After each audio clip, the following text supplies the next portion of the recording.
So, economies are starting to open up now that summer has come rolling around and the virus pandemic panic appears to be abating. A little bit anyway. Well, one would hope. In any case, states in the US are beginning to open up. And with social distancing in place, so are the businesses that reside in these locales. One area of business that has been growing like crazy even during, and maybe especially because of, the lockdowns has been online shopping. Companies like Amazon have been making a killing, and unfortunately, killing their brick and mortar rivals who have been taking it on the chin. But is there any room for the online entrepreneur? Yes, 1,000 times yes. And we're going to discuss that in this episode of B2B Fusion. So be sure to pound that like button and hit the subscribe and notification bells for more great content.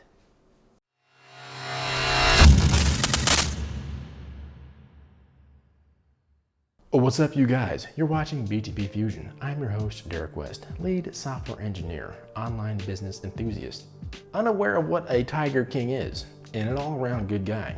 On B2B Fusion, it's our mission to inspire you to take imperfect action on your business and finances using the power of technology. And there is nothing technology has opened up more than the opportunity of making your own business. Certainly the last 10 years or so, the technology landscape has given the average Joe more power than I'll say ever to easily make a business out of just about anything online. Whether you're just consulting using skills you picked up, or selling trinkets in your own online store on Amazon or any other number of venues, the ability to make money on your own terms has never been more possible than it is now. With the good comes the bad, however, and just like any other endeavor that you pursue, there's a ton of landmines out there for you to avoid.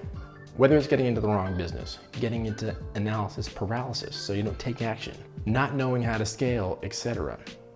All these things can hamper your entrepreneurial efforts and frustrate even the most savvy of online business people. But luckily for you, we have a video on just the topic to help you navigate these murky waters. The murkiest of questions by many folk. What is the best online business to start? So when you're starting out, you need to understand what your real options are. There are a lot of interesting ways to make a few dollars here and there online. I have a video about just that topic, as a matter of fact. Like and subscribe. But what about real serious money online? Well, there are a couple of options for online businesses that you can pursue that promise decent returns. Or I mentioned I'm an online business enthusiast, and I've tried several, if not most, of the online business options out there. So I'm not just some guy talking through his rear end here. I know all the pitfalls of each of them and the little secrets that lead you to success. But before we get into that, let's discuss some primers that will help you succeed no matter which one you choose. Number one, be customer-centric. Probably the most important out of all of them, and something that a lot of people miss, particularly when they start out on a venture, an online venture of any kind, or any business really, is sort of the oldest rule of commerce. The customer is always right. If the customer says that your product is terrible, they're right. If a customer says that they think you're terrible, they're right. If a customer says they will never shop with you again or use your services again, they're right. If a customer says this establishment doesn't look trustworthy, they're right. If a customer says, I think their prices are too high, they're right. If a customer says, I don't like the selection of products, they're right. If a customer says, I have never heard of this shop, again, they're right. And worse still, if a customer never ever even thinks of your establishment, even in that instance, they're right. You don't have enough exposure and you're not targeting the right people. You see, I kind of went through that exercise for you to help you understand that your customer really is your business. If a large enough amount of them don't like what you do, what you sell, or what you're providing, you don't have a business. And it's just that simple. The point of all that is you should focus on them and providing value to them. Which leads us into the next primer. If you don't have a customer, you don't have a business, you don't have a funding, you don't have anything. So always remember that you need to lead with value. Always provide a value proposition. Never start a business thinking that this is about you and your dreams per se. It's all right to have those dreams, but remember, in the end, your customer supports your enterprise with their hard-earned money.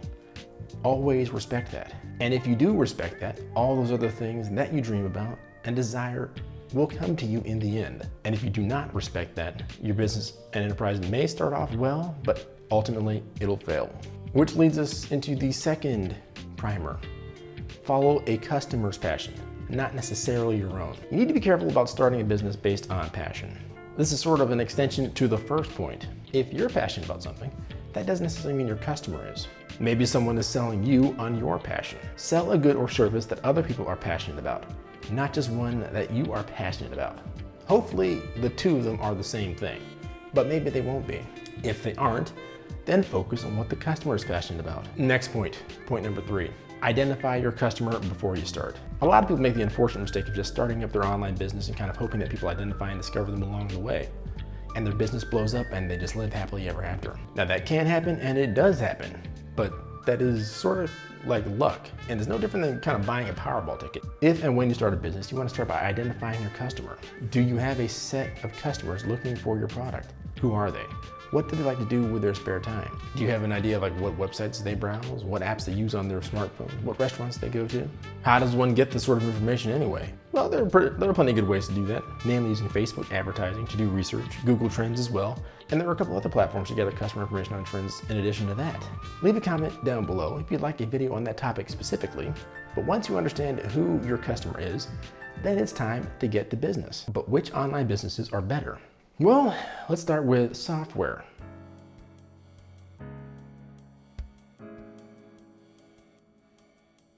That is, writing software and apps and selling them to customers. You're probably aware of some enormous success stories. Companies like Uber and Lyft, or any number of app companies, software as a service companies, or online game companies. The list is long and numerous. However, let's take a look at some of the downsides of that business model. Namely, the expense for developing and marketing the software is through the roof. When you look at those famous software companies, what you're looking at are companies that spend millions of dollars in R&D and advertising to get a groundswell of support for their app or software as a service offering.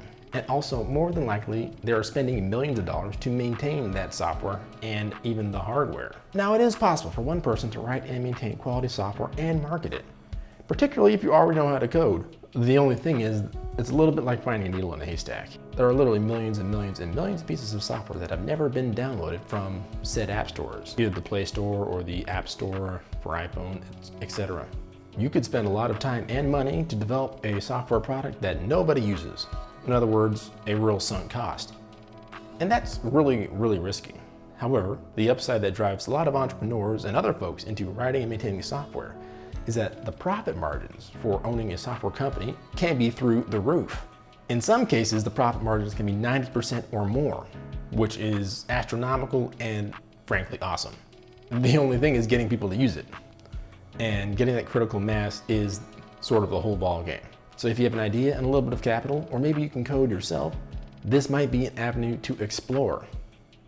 But be aware of the downsides. Next up, we have physical products.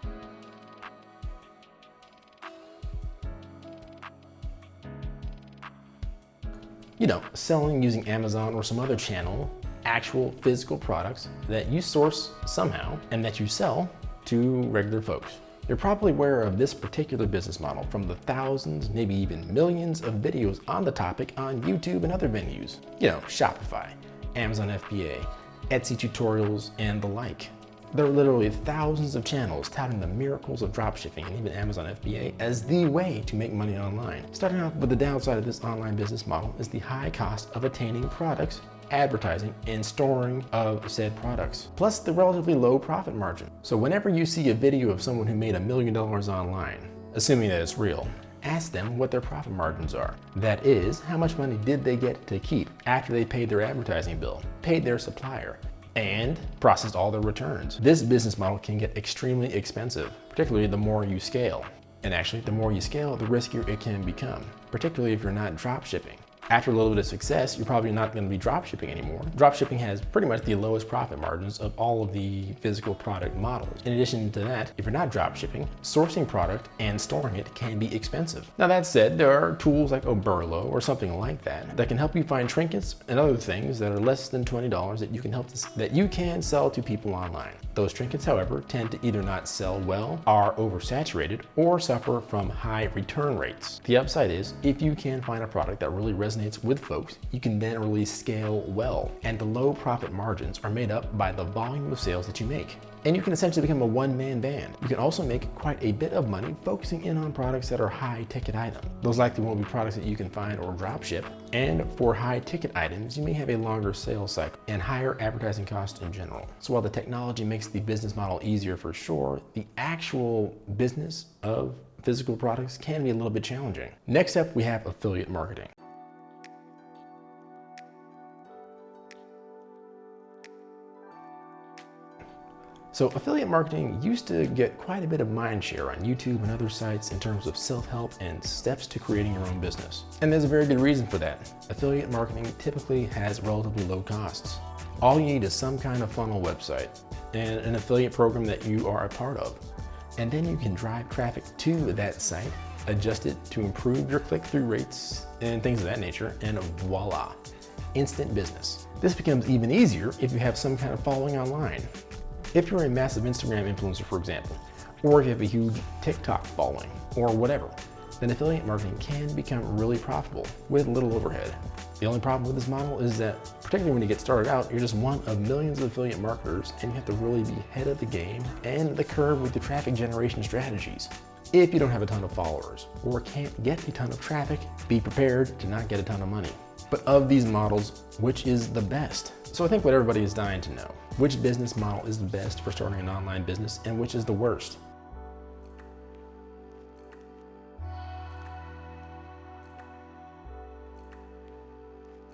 Well, this is gonna shock you, but it depends. The fact is, different people have different skill sets, different capacities, and different tolerances for certain things. Some people can weather the inherent risks with creating software. This is particularly true if you are younger and filled with ideas. But starting a software company is all about the upfront risk and finding investors, and really finding your customer. Now, with physical products, there is a reason that Shopify videos and Amazon FBA videos are popular on YouTube. Frankly, it is the easiest way to physically start an online business. At the same time, it is fraught with dangers and a high chance of not making any money whatsoever. If you find that sweet spot of a product that resonates with the public, that is cheap to procure and also has some level of virality to it, you know, like that posture improvement product. I can't remember the name of it for some reason.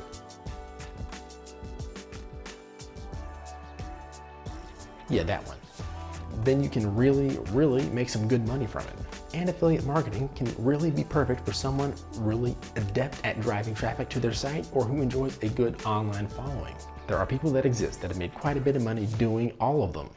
The point is to pick one that you can stick with, pick one that you can follow up on, pick one that interests you, pick one that drives you to do more and to be better and better each time that you do it. Because in reality, that is the only way that you're going to be successful at any business model. And speaking of good followings online, how about giving us a good following by hitting that subscribe button and notification bell? Also, don't forget to smash that like button for the YouTube algorithm. So which online business model is right for you? Let us know down in the comments below. I mean, come on, we're all dying to know. And remember, a goal without a plan is a wish. A goal with a plan and no action is a wish list. Be sure to take imperfect action on your goals using the power of technology, and we'll catch you next time. Peace.